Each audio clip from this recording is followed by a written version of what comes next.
friends, I'm Anupriya. Welcome to the English class. इस session में हम कुछ सीखने वाले हैं. वो क्या है? वो ये है कि जब हम इंग्लिश लैंग्वेज बोलने की प्रैक्टिस करते हैं तो हम एक लंबी सी लिस्ट तैयार करते हैं. उस लिस्ट में हम टू डू लिस्ट बनाते हैं कि जो जो चीज हमें फॉलो करनी है. But when we prepare that list, हम ये भूल जाते हैं कि वो क्या इंपॉर्टेंट चीजें जो हमें नहीं करनी है when we are in the learning phase of English language. So this list is actually never ending.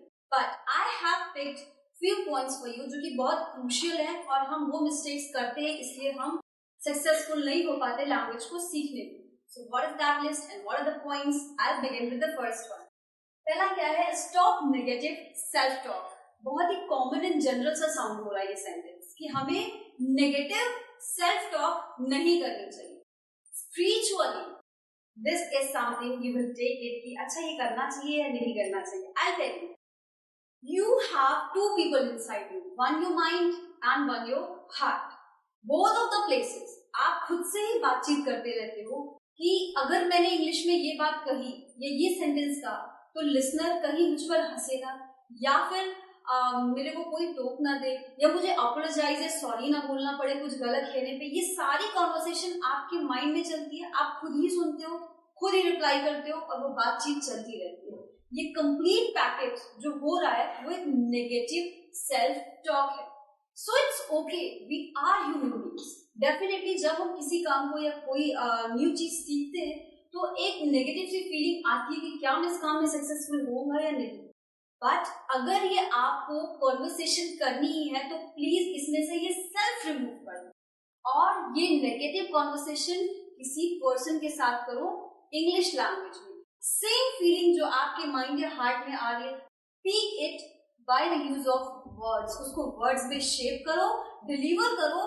Then you will feel कि नहीं, जो भी मैंने फील किया वो बोला. क्योंकि अगर ये कॉन्वर्सेशन आपके मन में या माइंड में चल रही है तो ये आपको डीमोटिवेट करेगी और आपका कॉन्फिडेंस कंप्लीटली क्रश हो जाएगा. अगर आप कुछ सही भी बोलना चाहोगे तो वो नहीं हो पाएगा. तो first thing which you should not do. Next is don't just learn in class. English language को सीखने के लिए एक बहुत इंपॉर्टेंट टूल होता है इंग्लिश क्लासरूम. हम कोई अच्छा इंस्टीट्यूट फाइंड आउट करते हैं, वहां का कंटेंट चेक करते हैं, देन हम एडमिशन ले लेते हैं और मेंटली फ्री हो जाते हैं ये फील करके कि हम क्लास में जा रहे हैं, टीचर से सुन रहे हैं, टीचर हमें सिखा रही है. We will be a king on a day. हमें सब कुछ इंग्लिश में आ जाएगा. कुछ मंथ्स बीत जाते हैं एंड आपको लगता है कि आपने कुछ भी नहीं सीखा. This is the psychology which the people are actually feeling. I have seen. क्यों ऐसा होता है? Because personally when I have taken the classroom sessions, what I have found, जैसे ही आप क्लासरूम क्रॉस करते हो 1 आवर की क्लास के बाद, you have nothing in your mind what is there happening in the class. How I am sure about it, क्योंकि आप जैसे ही क्लास से बाहर करते हो आप उस बारे में कुछ भी बात करना पसंद नहीं करते. Because mentally you are dependent on your teacher. You have in your mind कि मैंने फी पे की है, टीचर मुझे अच्छे से पढ़ा रहा है तो मैं सीख जाऊंगा. No, there is the another process of learning yourself beyond the classroom.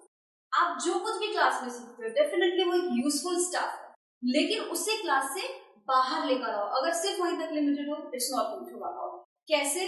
Definitely it's a difficult thing. Not will say कि इंग्लिश तो एवरी टाइम वर्क बन जाएगा और सामने भी एक बर्डन हो जाएगा. I suggest you one thing.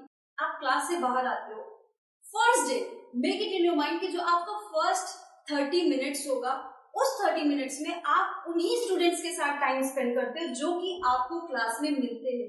कई बार एक डिफिकल्ट सिचुएशन होती है कि हम पार्टनर्स नहीं ढूंढ पाते इंग्लिश में बात करने के लिए. तो आपको नहीं लगता कि ये बेस्ट टाइम है उस चीज को प्रैक्टिस करने का जो आपने इंग्लिश में सिखाया भी क्लासरूम में. तो इनिशियल 30 मिनट्स क्लासरूम के बाद का जो है आप उन्हीं स्टूडेंट्स की कंपनी में रहते हो.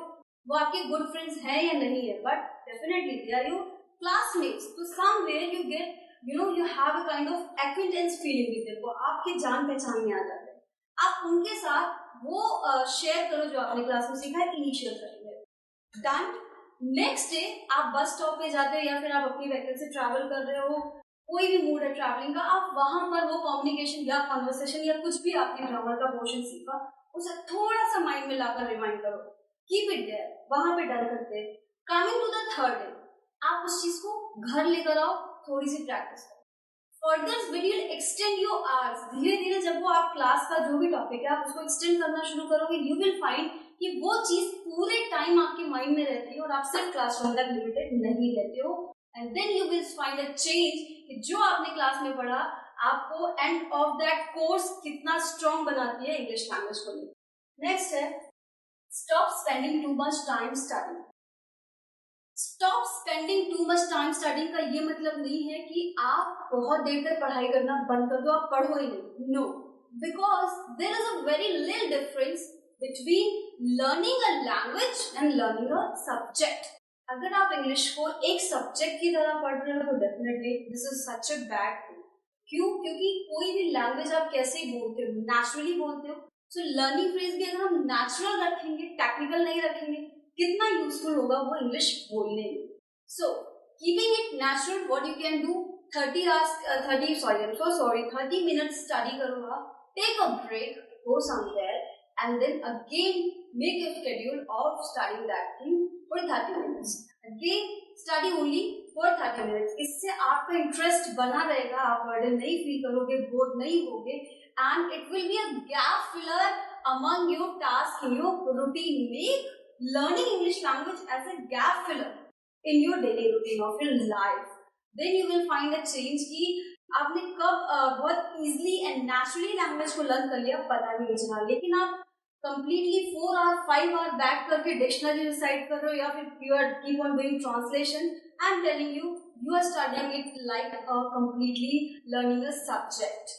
Next one is stop comparing yourself to others. That is also blunder you are doing. If you are comparing yourself with others, तो क्या हो रहा है कि आप किसी को सुनते हो इंग्लिश में, आपको ये लगता है कि जो सेंटेंस उस पर्सन ने बोला मैं उस सेंटेंस को इतनी स्मार्टली या उतने अच्छे प्रोनाउंसिएशन के साथ नहीं बोल पाया, उसके कारण जो आपको ऑलरेडी आता था एक सिंपल सा छोटा सा इजी सा सेंटेंस या फिर वर्ड, आपने वो भी नहीं बोला.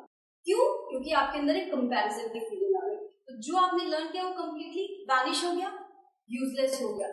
आई just want to let you know, पूरे वर्ल्ड में there are different human beings. सबके पास same eyes, same ears, same kind of having nose, everything in their faces, लेकिन उनके सबके फेसेस अलग अलग. So how can you think it कि you are having a same kind of learning quality जो कि सामने वाले के पास है. आपका अपना एक यूनिक कैरेक्टर है उसी लैंग्वेज को बोलने का या फिर सीखने का. Keep this character in your mind and in your heart. और आपको जैसे आता है, जो आता है, आप उसको बोलना शुरू करो. अगर फर्स्ट स्टेप नहीं लोगे, you can never reach on top by extending your steps. So comparison is a bad thing. Next is stop thinking learning as a chore. What does it mean? कि आपके मन में ये फीलिंग है that you have to do it, you have to do it, ये compulsion बन गया. No, you don't have to do it, you want to do it and you will do it. जब वांट की feeling आती है then आप उसको ज्यादा इंटरेस्ट के साथ करते हो.